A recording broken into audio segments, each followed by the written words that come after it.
Olá, a paz seja convosco, sejam todos bem-vindos à História da Igreja.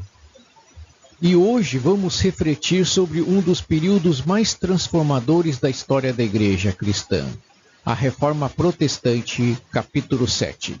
Esse movimento, iniciado no século XVI, não apenas questionou práticas e doutrinas que dominavam a religião, mas também despertou uma nova maneira de vivenciar e entender a fé cristã, liderada por figuras como Martinho Lutero, João Calvino e Henrique VIII. A reforma se expandiu pela Europa, trazendo à tona questões profundas sobre salvação, liberdade religiosa e a autoridade das Escrituras. Aqueles reformadores enfrentaram um cenário repleto de desafios, incluindo o forte controle da Igreja Católica sobre a sociedade, a corrupção interna e o distanciamento dos valores originais de humildade e serviço. Com coragem, ousadia e dependência da Palavra de Deus, eles estabeleceram novas bases para o cristianismo, destacando a importância de uma fé centrada em Cristo e acessível ao povo. Essa luta pela pureza da fé e pela autoridade das Escrituras nos lembra que, mesmo diante de pressões, é possível promover mudanças profundas com a ajuda de Deus. Que esta jornada histórica sirva para fortalecer nossa compreensão da fé e nos inspire a refletir sobre nosso compromisso com a verdade e a justiça do Evangelho. Boa aula! Tópico 1. A Europa dos Descobrimentos. No texto, abordo o contexto geral da Reforma Protestante no século XVI, que foi tanto um avivamento espiritual quanto uma revolução social. Esse movimento trouxe à tona questões essenciais. O que fazer para ser salvo e onde encontrar a verdadeira igreja? Esses questionamentos lembram os desafios teológicos enfrentados pela Igreja primitiva sobre a Trindade. Os reformadores lutaram para entender a salvação e seu significado na vida cristã. Além do aspecto espiritual, a reforma teve impacto significativo nas estruturas políticas, sociais e econômicas da Europa, mudando permanentemente o cristianismo ocidental. Para entender essa transformação, é essencial examinar as circunstâncias que abriram caminho para a reforma, como as mudanças políticas e religiosas daquele período. Assim como a igreja primitiva se viu desafiada por questões doutrinárias fundamentais, os reformadores do século XVI enfrentaram um cenário que demandava um entendimento renovado da fé e de suas implicações. Esse contexto nos ajuda a compreender por que a reforma não foi apenas uma iniciativa religiosa, mas também uma transformação com efeitos profundos na história europeia e na prática cristã.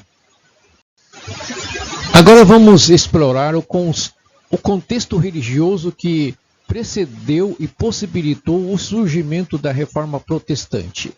Embora Lutero seja uma figura central, o sucesso da reforma foi resultado de fatores que já estavam em ebulição. A Europa Ocidental enfrentava uma situação de inquietação religiosa. Diversos movimentos e grupos como os cátaros e valdenses criticavam os excessos e a opulência da Igreja Católica, em particular as ordens monásticas. Esses movimentos expressavam o descontentamento popular com a corrupção e os abusos dentro da instituição eclesiástica. No interior da igreja, pensadores como São Bernardo de Claraval também começaram a criticar desvios doutrinários. Essas manifestações refletiam o anseio por uma espiritualidade mais genuína, afastada dos excessos materiais. Os séculos XIV e XV foram marcados por crises como a peste negra, fome e guerras, que abalaram as estruturas sociais e criaram um contexto propício à mudança. Neste cenário, a reforma não pode ser vista como um evento isolado. Foi o culminar de fatores que afetaram profundamente o cristianismo e a estrutura da sociedade medieval, tornando inevitável a busca por reforma e renovação espiritual. Neste texto, explico o impacto profundo de eventos históricos que ajudaram a criar um ambiente favorável à reforma protestante. A peste negra, uma pandemia que devastou a Europa no século XIV, trouxe um sentimento de incerteza e crise espiritual. Estima-se que entre 1347 e 1352, a peste matou cerca de 25 milhões de pessoas na Europa. Vindo da China e espalhada por ratos infectados nas embarcações dos mercadores italianos, a peste negra causou uma devastação sem precedentes e gerou uma reflexão intensa sobre a vida e a morte. Esse clima de temor e insegurança fez com que muitos buscassem uma renovação espiritual. Paralelamente, a invenção da imprensa no século XV possibilitou a ampla disseminação de ideias. Lutero, por exemplo, se beneficiou enormemente dessa tecnologia para traduzir a Bíblia para o alemão, tornando-a acessível ao povo comum. A Bíblia de Lutero foi a 17ª tradução do texto sagrado na língua alemã, e essa disseminação de conhecimento deu às pessoas a oportunidade de questionar e entender as doutrinas da Igreja de maneira inédita. Esses fatores, somados, contribuíram para que a reforma se tornasse um movimento impossível de ser contido pela Igreja Católica.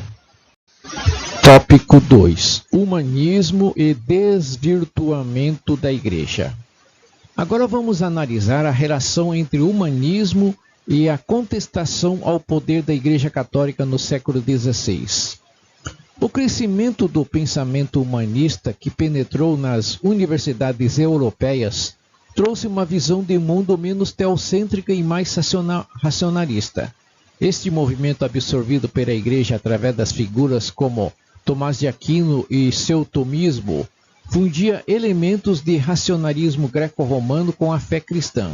Com isso surgiram questionamentos sobre os dogmas e práticas da Igreja, impulsionados pelo ambiente acadêmico e por uma visão de mundo que valorizava o conhecimento e a reflexão crítica. Essa abertura ao racionalismo começou a distanciar-se do teocentrismo absoluto que antes dominava o cenário religioso, marcando o início de um processo de mudança que, junto ao humanismo, culminaria em reformas importantes. Agora iremos abordar como a Igreja, ao longo da Idade Média, estabeleceu fortes alianças com a nobreza europeia e se tornou uma das principais detentoras de terras. Essa aliança a inseria na estrutura de poder feudal e suas riquezas e influência a colocaram ao lado da nobreza como defensora dessa estrutura. A busca por manter esses status gerava distorções na vocação religiosa, pois cargos eclesiásticos passaram a ser ocupados por critérios de riqueza e poder. As chamadas investiduras leigas representavam uma prática de nomeação de membros do clero com base na aliança com famílias influentes, priorizando questões políticas e financeiras. Essas alianças e práticas enfraqueceram a capacidade da Igreja de responder às necessidades espirituais dos fiéis, o que levou a críticas e manifestações intelectuais em busca de uma reforma. Pensadores como Erasmo de Roterdã e Thomas Molos propuseram um retorno aos princípios originais do cristianismo. Agora iremos abordar as práticas abusivas que marcaram o clero medieval e intensificaram as críticas sobre o papel da Igreja. Para sustentar o estilo de vida luxuoso do alto clero, práticas como a venda de relíquias sagradas, a simonia que quer dizer comercialização de cargos eclesiásticos, e as indulgências, que significa remissão de pecados mediante pagamento, se tornaram comuns. Essas práticas simbolizavam o distanciamento da igreja dos valores cristãos, pois a busca incessante por riqueza minava sua função espiritual. Essa realidade fomentou um clero que não era capaz de atender às necessidades espirituais dos fiéis, fortalecendo movimentos internos de reformas. Críticos como Erasmo e Thomas Malthus defendiam o retorno aos ensinamentos puros do cristianismo, sugerindo uma reforma interna para purificar a igreja dos excessos materiais e focar novamente em sua missão espiritual. Aqui destaco o impacto do crescimento do comércio na Europa e sua influência no rompimento com os dogmas da Igreja Católica.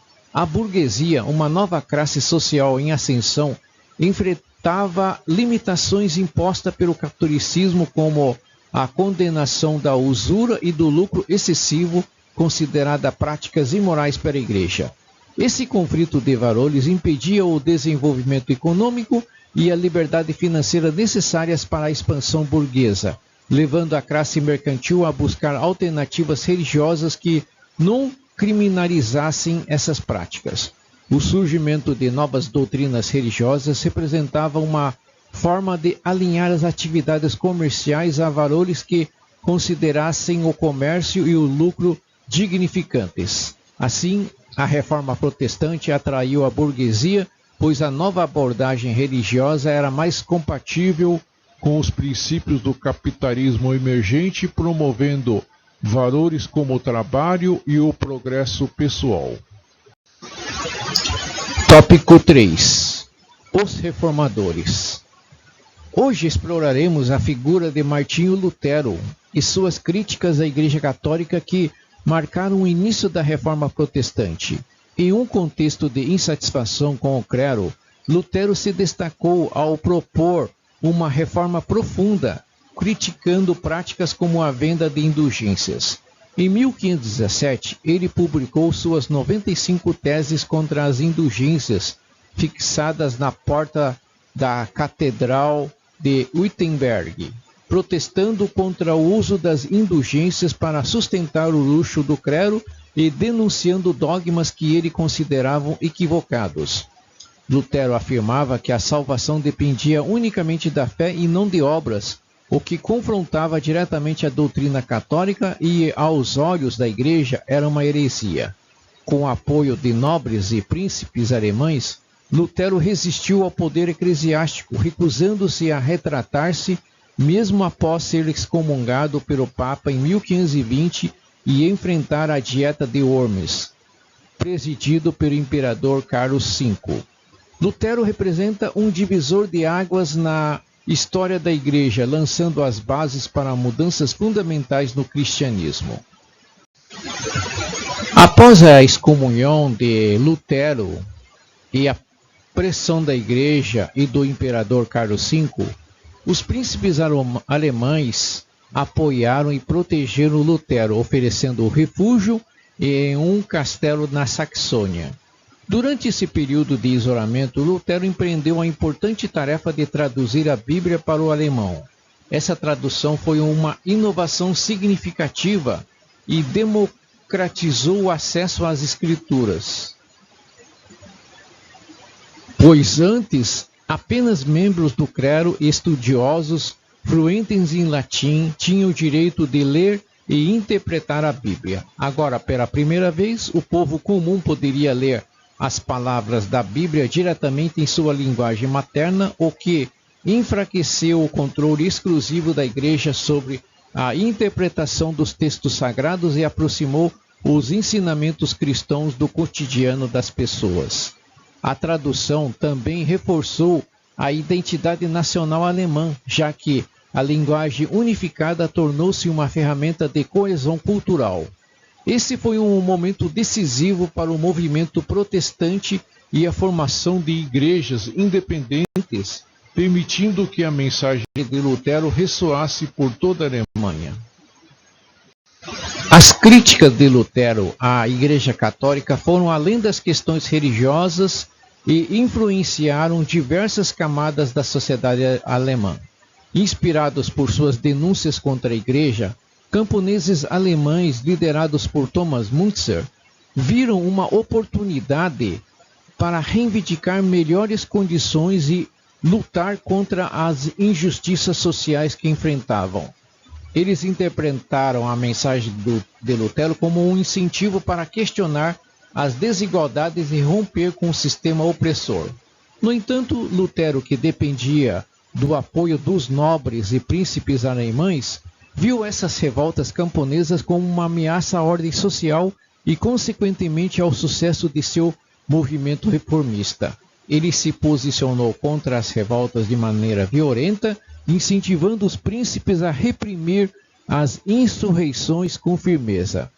Suas palavras foram claras: os revoltosos deviam ser estrangulados como cães raivosos. A repressão resultante de 1524 a 1536 foi extremamente brutal e causou profundo sofrimento entre os camponeses. Esse episódio reflete as complexidades e tensões entre religião e política na Reforma e ilustra as limitações e desafios enfrentados por Lutero ao tentar reformar a Igreja enquanto mantinha uma aliança política. Contexto e origem das ideias de Calvino na Suíça. No contexto da independência suíça do Sacro Império Romano, o país se encontrava politicamente dividido, com a cidade de Genebra como um importante centro burguês. As ideias reformistas encontraram solo fértil, especialmente entre a burguesia local, e o luteranismo se espalhou pela influência de Ulrich Zwingli. Em meio a esse ambiente, as tensões entre católicos e reformistas culminaram na Paz de Capel, que concedeu autonomia religiosa à Suíça. Esse contexto atraiu muitos reformadores perseguidos pela Europa, incluindo João Calvino, que encontrou em Genebra um lugar seguro.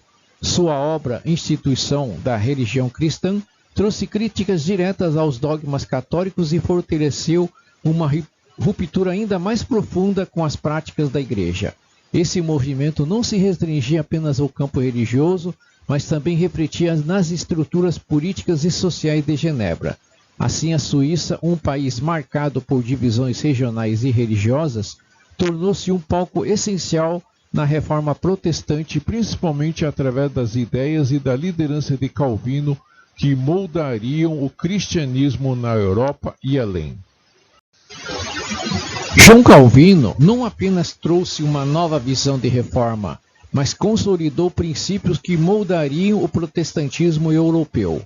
A sua doutrina era baseada na crença de que a salvação era alcançada exclusivamente pela fé, mas essa fé era concedida apenas aos eleitos de Deus, uma ideia que introduz a predestinação. Ele via o homem como inerentemente pecador, incapaz de salvar-se por mérito próprio. Essas ideias influenciaram o culto, que foi simplificado ao essencial. Calvino manteve apenas os sacramentos do batismo e da Eucaristia, abandonando a transubstanciação, um dos pilares do catolicismo. As igrejas reformadas eram lugares simples e sem imagem, uma representação tangível do retorno aos princípios essenciais do cristianismo. Em termos de adoração, os cultos eram focados em leituras e comentários bíblicos, enfatizando o estudo e a compreensão das Escrituras acima das tradições visuais e cerimoniais. Essa visão refletiu o rigor e a austeridade dos ensinamentos de Calvino e sua convicção de que o relacionamento com Deus deveria ser direto e acessível a todos, livre das mediações institucionais da Igreja Católica. A ética calvinista, conhecida por seu rigor, era também profundamente prática, especialmente no que tange ao trabalho e à vocação. Para Calvino, Deus chamava cada indivíduo a uma vocação específica e essa vocação deveria ser exercida com dedicação, pois glorificava a Deus. Em sua visão, o trabalho, seja ele qual fosse, santificava o mundo e até o comerciante, ao buscar lucro com honestidade e disciplina, respondia ao chamado divino. Genebra, como centro comercial e de pensamento reformista, rapidamente acolheu essas ideias. A ética do trabalho calvinista, que exaltava virtudes como a sobriedade e a ordem, tornou-se central para o desenvolvimento de uma nova sociedade que via o trabalho como parte do serviço religioso. Calvino foi elevado à condição de líder religioso e político em Genebra, e por meio das ordenações eclesiásticas ele impôs regras rígidas que controlavam a vida moral e religiosa da cidade. O consistório, formado por pastores e líderes locais, regulava aspectos como vestuário e comportamento social, criando uma cidade que vivia segundo os preceitos calvinistas. Esses valores influenciaram enormemente a sociedade e a adoção dessa ética reformista foi uma das razões pela rápida difusão das ideias de Calvino. A influência de Calvino não se limitou à Suíça. Suas ideias se espalharam rapidamente por outras nações. Na França, seus seguidores, conhecidos como huguenotes, enfrentaram fortes perseguições, mas mantiveram sua identidade e contribuíram para a disseminação da reforma. Na Inglaterra, as ideias calvinistas influenciaram os puritanos, um grupo que valorizava a austeridade, o trabalho e a devoção em suas vidas diárias. A seriedade calvinista também foi vista como um contraponto às práticas consideradas indulgentes pela Igreja Anglicana. Na Escócia, as ideias de Calvino foram traduzidas para John Knox, que organizou a igreja de acordo com uma estrutura de presbitérios ou conselhos de anciãos, criando o movimento presbiteriano. Essa adaptação estrutural foi um marco, pois enfatizava o governo congregacional e descentralizado. Em cada um desses países, o calvinismo moldou práticas religiosas e sociais, inspirando mudanças culturais duradouras. A expansão do calvinismo ajudou a consolidar a reforma protestante na Europa e estabeleceu uma nova mentalidade cristã que unia a fé ao trabalho, transformando a religião em um componente ativo na vida cotidiana e na economia. Agora vamos explorar o contexto político que possibilitou a reforma anglicana. A reforma religiosa na Inglaterra é singular em relação às reformas em outros países, pois foi diretamente conduzida pelos próprios monarcas ingleses, particularmente pela dinastia Tudor. Após a Guerra das Duas Rosas, a monarquia inglesa sob Henrique VII emergiu mais forte, visando consolidar um poder centralizado. Contudo, a influência política e econômica da Igreja Católica representava um obstáculo significativo a essa consolidação. Esse contexto de tensão alcançou um ponto crítico durante o reinado de Henrique VIII, aproveitando-se das turbulências religiosas da época, como o movimento luterano na Alemanha. Henrique VIII viu uma oportunidade de confrontar o papado motivado pela necessidade de garantir um herdeiro masculino para o trono. O desejo de Henrique de anular seu casamento com Catarina de Aragão, que não podia mais ter filhos, culminou em uma ruptura com Roma. Esse conflito dinástico, ao final, foi apenas a face visível de um embate mais profundo pela autonomia do poder real inglês em relação ao papado. Assim, a reforma foi um movimento tanto religioso quanto político, moldando a trajetória da Igreja e do Estado na Inglaterra. Neste texto, abordamos a resposta de Henrique VIII à recusa papal em anular seu casamento com Catarina de Aragão. A busca de um herdeiro masculino levou o rei a um confronto direto com o papado, uma vez que o Papa, aliado de Carlos V da Espanha e imperador do Sacro Império Romano, não queria contrariar seu principal apoiador. Quando o pedido de anulação foi recusado, Henrique não recuou.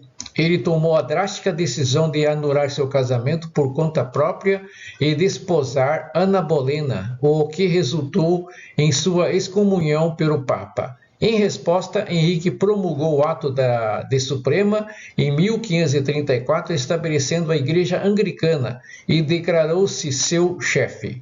Este ato não só separou a Inglaterra da autoridade religiosa de Roma, mas também consolidou o controle do monarca sobre a Igreja inglesa. Henrique confiscou propriedades do clero católico e as redistribuiu entre a classe emergente da gente, pequenos e médios proprietários rurais, o que garantiu uma sólida base de apoio ao novo sistema. Esse ato político e religioso marcou o início de uma igreja nacional inglesa em linha com os interesses da coroa e da sociedade inglesa da época. Agora vamos entender como a reforma anglicana foi consolidada e moldada durante os reinados de Eduardo VI e Elizabeth I. Após a morte de Henrique VIII, seu filho Eduardo VI continuou as reformas, introduzindo em 1549 o Livro de Orações Comuns em inglês e em 1553 eliminando a missa e o celibato clerical. Essas mudanças aproximaram ainda mais a prática religiosa inglesa dos princípios protestantes, assegurando que a reforma de Henrique tivesse continuidade.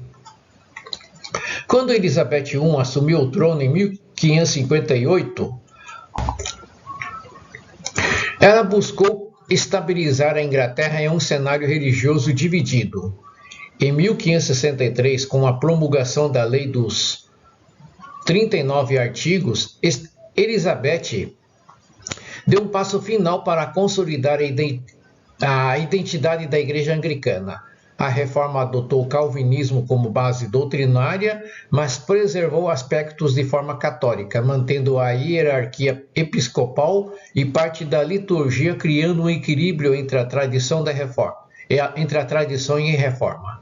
Sob Elizabeth, a Igreja Anglicana se definiu como um corpo independente nacional e doutrinariamente distinto tanto do catolicismo romano quanto de outras formas do protestantismo continental, estabelecendo as fundações da identidade religiosa inglesa que perdurariam por séculos. Agora vamos explorar o movimento anabatista, um grupo que se destacou durante o período das reformas religiosas por suas crenças radicais e seu desejo de uma igreja verdadeiramente autônoma. Diferente de outros reformadores, os anabatistas não estavam interessados em uma igreja que substituísse Roma por Zurique ou outro centro de poder. Eles acreditavam que a igreja deveria retornar aos ensinamentos do Novo Testamento e ser guiado pelo Espírito Santo sem interferência política. Uma das maiores divergências foi em relação ao batismo, enquanto as igrejas tradicionais praticavam batismo infantil, os anabatistas defendiam o batismo apenas para os adultos como uma expressão consciente de fé. Esse tema foi tão divisivo que, em 1525, o Concílio de Zurique tentou controlar a situação, mas sem sucesso. Esse movimento originou o termo anabatista, que significa rebatizador, usado de forma pejorativa por seus opositores. Como veremos, esse grupo revolucionário deixou um legado importante na história da Igreja, defendendo a ideia da separação entre Igreja e Estado e promovendo o pacifismo e uma estrutura congregacional democrática. Os anabatistas defendiam ideias e práticas que os diferenciavam profundamente de outros grupos religiosos de sua época. Para eles, a Igreja não deveria estar sob controle estatal ou exercer qualquer tipo de poder político. Em vez disso, os anabatistas acreditavam em uma congregação autônoma, onde cada membro participava ativamente e onde o poder de decisão não estava concentrado em líderes eclesiásticos. Rejeitavam qualquer tipo de burocracia eclesiástica e enfatizavam a democracia na congregação, pois acreditavam que Deus podia falar não só através de bispos e concílios, mas também diretamente aos membros da igreja. Em relação à guerra e à violência, os anabatistas foram pioneiros na defesa do pacifismo, uma doutrina impopular em uma época marcada por conflitos. Essa postura os colocou em confronto tanto com os católicos quanto com os outros protestantes. No entanto, esses ideais de paz, autonomia e simplicidade continuam inspirando o movimento como os menonitas e as igrejas dos irmãos até hoje, mostrando a influência duradoura dos anabatistas no cristianismo. A história dos anabatistas também é marcada por uma forte perseguição que veio tanto dos católicos quanto dos protestantes. Embora muitos anabatistas defendessem a paz e rejeitassem a violência, algumas ações mais radicais de membros isolados do grupo contribuíram para a imagem de que era uma ameaça à ordem pública. A prática de poligamia por alguns e as proclamações de revelações consideradas bizarras pelos seus opositores justificaram, aos olhos das autoridades, uma perseguição violenta. Muitos anabatistas foram presos, executados ou até mesmo queimados nas fogueiras. Porém, essa intensa perseguição não conseguiu eliminar o movimento. A fé e os ensinamentos anabatistas continuaram a se espalhar, especialmente entre as classes mais baixas, que se identificavam com a mensagem de pureza e uma igreja simples, orientada pelas Escrituras. A influência dos anabatistas sobrevive até hoje, sendo visível entre os menonitas, que mantêm a tradição de pacifismo e a separação entre igreja e Estado como uma parte essencial de sua fé. Resumo do capítulo. A Reforma Protestante foi um movimento religioso e social do século XVI que transformou o cristianismo e alterou profundamente a estrutura da Europa. Catalisado por abuso e desvirtuamento espiritual pela Igreja Católica, a Reforma encontrou força em um contexto de crescimento do comércio, novas ideias humanistas e, sobretudo, pela invenção da imprensa, que democratizou o acesso às Escrituras. Martinho Lutero, com suas 95 teses, contestou práticas como a venda de indulgências, propondo que a salvação vem exclusivamente pela fé, e traduziu a Bíblia para o alemão, permitindo que o povo tivesse o contato direto com os textos sagrados. Paralelamente, João Calvino desenvolveu o conceito de predestinação e uma ética de trabalho austera, que influenciou várias nações. Na Inglaterra, a Reforma Anglicana, liderada pelo rei Henrique VIII, desvinculou a Igreja Nacional do poder de Roma, consolidando uma identidade independente para a Igreja Anglicana. O movimento anabatista, com sua visão radical, pregava a autonomia das congregações e o batismo de adulto, enfrentando forte perseguição, mas estabelecendo comunidades dedicadas a uma fé pura e ao pacifismo. A reforma resultou na formação de diversas denominações e abriu espaço para uma fé centrada nas Escrituras, moldando o cristianismo como o conhecemos e marcando a história ocidental até os dias atuais. Ao concluirmos essa reflexão sobre a Reforma Protestante, somos lembrados da importância da coragem e da determinação para preservar a integridade do Evangelho. Aqueles que se levantaram contra práticas corruptas e distorções na fé foram motivados por um desejo sincero de ver o cristianismo restaurado aos ensinamentos de Cristo. Lutero, Calvino e os anabatistas e muitos outros reformadores dedicaram suas vidas a essa causa, enfrentando oposição e perseguição em busca de uma fé pura e acessível a todos. a Reforma deixou um legado duradouro, abrindo espaço para novas denominações e fortalecendo a visão de que cada cristão deve ter acesso direto às Escrituras e uma relação genuína com Deus. Esse movimento não apenas transformou a igreja, mas também a sociedade como um todo, influenciando áreas como educação, política e ética de trabalho. Que possamos honrar esse legado, comprometendo-nos com uma vida cristã verdadeira, baseada no amor, na justiça e na verdade. Que o Espírito Santo continue a guiar cada um de nós, levando-nos a uma prática de fé que reflete o caráter de Cristo e a esperança que nos foi dada. Oremos. Pai Celestial, em nome do Senhor Jesus Cristo, nos achegamos a Ti com gratidão e reverência. Agradecemos pelo movimento da Reforma que trouxe renovação e clareza à Tua palavra, permitindo que as Escrituras fossem acessíveis a todos, fortalecendo o nosso entendimento e a nossa fé. Obrigado por homens e mulheres corajosos que ousaram questionar o que estava diante da Tua verdade e dedicaram suas vidas para que o Evangelho fosse restaurado e mantido puro. Te pedimos, Senhor, que nos concedas o mesmo zelo e determinação que guiou aqueles reformadores.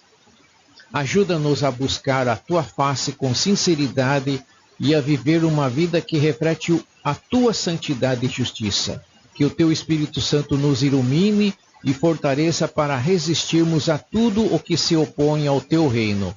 Que a nossa fé seja enraizada em Cristo e que possamos espalhar o Teu amor e a Tua paz a todos ao nosso redor.